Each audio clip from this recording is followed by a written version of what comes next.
Vermintide 2 is now officially out, and although the prologue does a capable job of getting you on your way, there are a lot of important mechanics to keep in mind. A lot of nuance behind every weapon swing and enemy type. So with this guide I'll be going over every mechanic you'll need to know in order to turn yourself from a complete beginner into a competent Skaven and Chaos Slayer. But before we get to the killing, let's first go over surviving, which, although it might not look as glorious on the final stat screen, is by far the most important element if you want to wade through the harder difficulties. The tutorial tells you about blocking, but there's a lot more to it than just holding a button. Blocking is represented by small shield icons, which are called stamina. Stamina normally regenerates half a shield at a time, and stamina itself is used for blocking attacks and performing pushes. In Vermintide 2, every weapon type has its own effective block angle, but blocking occurs in a 360-degree radius. If you block an enemy attack within your effective block angle, you will only lose the regular amount of stamina, usually half a shield for the weaker enemies. But if you block an attack outside of that effective block angle, you lose double the amount of stamina shields. Meaning that in general, you want to be facing enemies attacking you when blocking, but if you have stamina to spare, you can absolutely get away with blocking every attack around you. This effective block angle is also the same as your push angle, done by performing a regular light attack while blocking, which costs 1 full stamina shield. Note that if your weapon has the parry trait, blocking an attack at the last second won't cost any stamina. Now if you hold the attack button while pushing, you'll perform a quick hack or slash depending on your weapon type, which won't take any additional stamina, but even though the block icons are still up, you are actually vulnerable to a hit during this animation, meaning you have to be careful when using it. Now why would you use it in the first place? Well, pushing itself is generally done to shove enemies away as a means of crowd control, the main way you would tank hordes in Vermintide. The push attack is generally quicker than a regular attack, and depending on what weapon you are using, can be incredibly effective, especially when dealing with faster enemies such as the berserkers or shielded enemies. But this will vary a lot depending on what you are using. The important thing to keep in mind is that pushing staggers enemies more than a regular attack would. Costs 1 stamina shield and can be followed up with a quick attack that does leave you vulnerable like a regular attack would. Shoves also increase the likelihood that an enemy will target you instead of your ally. The second main tool of defense, and really it often ought to be your number 1 tool of defense, is dodging. Dodging is of course highly dependent on your area and the attack animation of your enemy, but the reason it is often better than blocking is because special units, say Chaos Warriors, have bigger attacks that consume all of your stamina shields at once if you do block them.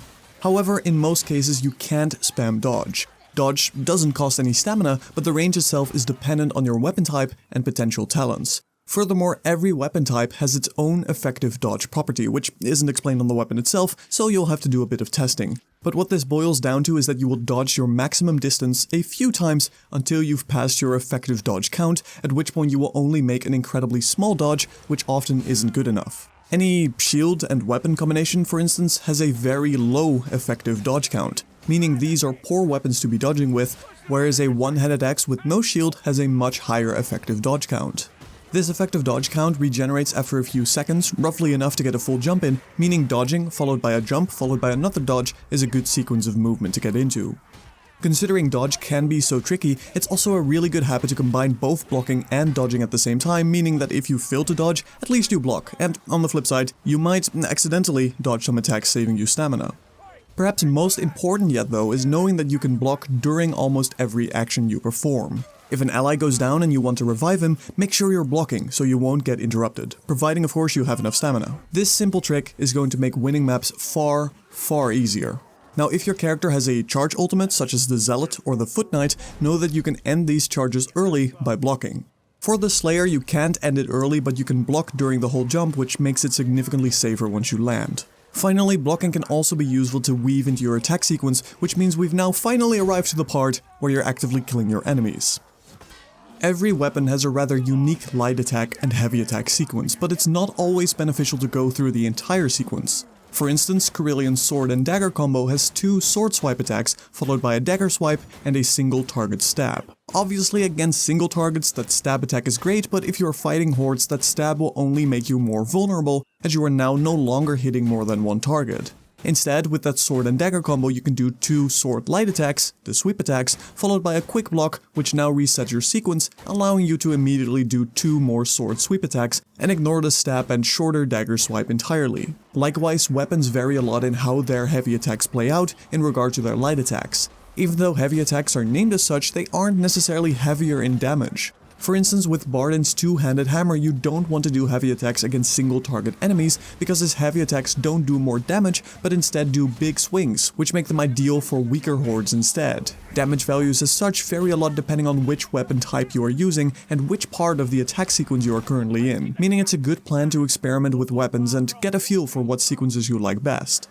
Another thing to note regarding heavy attacks is that although it might seem like you should charge them up, there's no actual point to it regarding damage unless your weapon has the heavy charged attack property, which Bardin's pickaxe does for instance, but most do not. Otherwise, no matter how long you charge up your attack, the damage will be the same, making it only useful for delaying an attack to anticipate an incoming enemy. Now, I've mentioned things like staggering enemies, sweeping attacks, and weapon properties, and this leads me to a few crucial elements that weapons and enemies have. You might have noticed that hero power increases the damage you deal, but it also increases your cleave and stagger potential, which is further largely dependent on your weapon type and the type of enemy that you are facing. Every time you attack an enemy, you will deal a certain amount of cleave damage, and each enemy type you hit has their own cleave resistance. As long as your cleave damage is higher than their resistance, you will pass through them and hit any other potential targets with your remaining cleave damage until eventually your cleave damage is blocked, preventing you from penetrating enemies further. Critical hits, indicated by a special sound and orange weapon drill, have higher cleave damage than normal attacks and apply to every hit within one swing.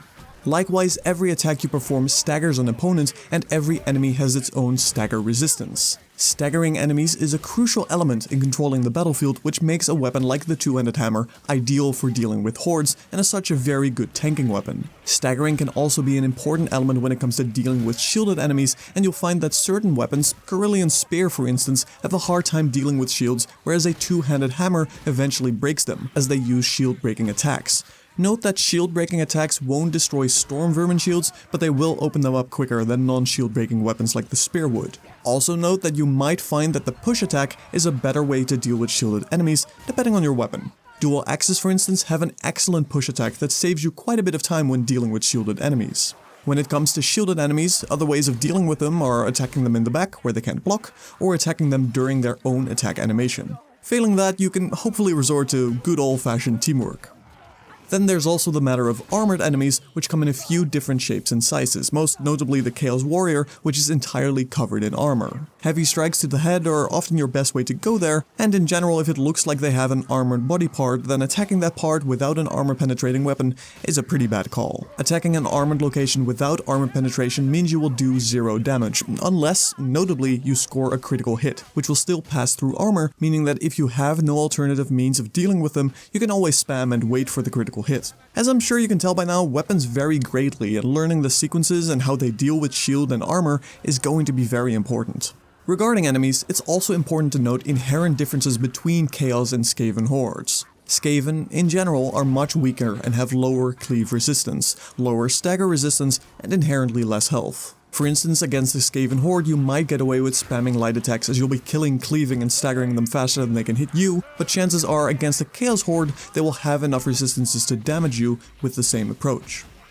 Moving on to enemy types entirely, there's a number of crucial special enemies to keep in mind, and none are more annoying than the ones that disable you. But know that you can avoid all of them if you know how. Gutter runners, assassins, will leap on you from a distance. Generally, if the wall they are on is too small for them to stand on, they will immediately pounce, and if you're quick enough, you can sidestep them, making them miss. But more effective is a push right before they land on you, which opens them up to be killed immediately. Packmasters or hook rats, on the other hand, can't be pushed during their attack animation, and doing so will result in you being dragged by them to your eventual doom. Instead, if you make a quick dodge at the right time during their attack animation, they will miss and try to run away, allowing you to pay them in kind.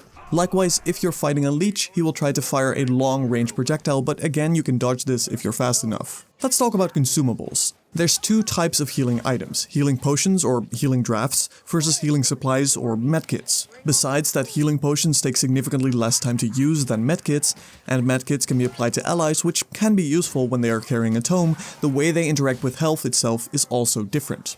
Health potions restore a set amount of health and remove any potential temporary HP, but don't convert this to regular HP, meaning that if you go down, get picked up and use a health potion, you will have the exact amount of health as you would have had you used some of that temporary HP and healed at the last second. Medkits, on the other hand, restore a portion of your lost health, making them worse with grimoires, which reduce your maximum HP, but they do convert temporary HP to regular HP. Most important of all though is knowing that healing, whether you use a potion or a medkit, will reset the down timer, preventing you or your ally from fully dying. In other words, even though your ally might have just been revived and as such gained half of his HP as temporary HP, and you're just on a sliver of health, it's probably still best to give it to him so he can reset his down timer and won't permanently die the next time he goes down. More on this in a bit, but let's go over the buff potions first. Blue is speed, increasing movement speed and attack speed with all weapons. Purple is concentration, granting you a buff that fills up your career ability bar. And orange is a strength potion, increasing all damage you do, even with bombs, and perhaps less obvious, allows all your attacks to penetrate armor. Now bombs are relatively straightforward. Notably, regular ones are fantastic against armor targets, and incendiary bombs should only be used against hordes. Don't bother wasting incendiary bombs on bosses. Regular bombs aren't fantastic either, but can be useful in that situation as they do stagger bosses. Despite that incendiary bombs create giant fields of fire, if you are not on the champion difficulty, you can absolutely go against all your MMO training and stand in the fire just fine. Unlike barrels, this fire does not count as hostile terrain effect for players. That is, unless you are on the champion difficulty or above, at which point everything except melee does friendly fire, meaning you can now instantly delete your friends by firing your amazing arrow ult into their backs. I'm not a salty slayer, I swear. Also important to know is that the amount of times you can go down before fully dying depends on difficulty. On Recruit you are given 3 chances, on Veteran 2, and on Champion only 1. This is where the down count reset from healing becomes crucial. And one final tip, if you do see a door, make sure to destroy it. It's not only satisfying, but there might be some actual baddies hiding behind that wall who will otherwise hit you if you open it and aren't fast enough. So if you got all that, these are all the crucial fundamentals you'll want to master if you want to successfully come out of the harder difficulties. My name's been Haas, thank you for watching, and happy slaying.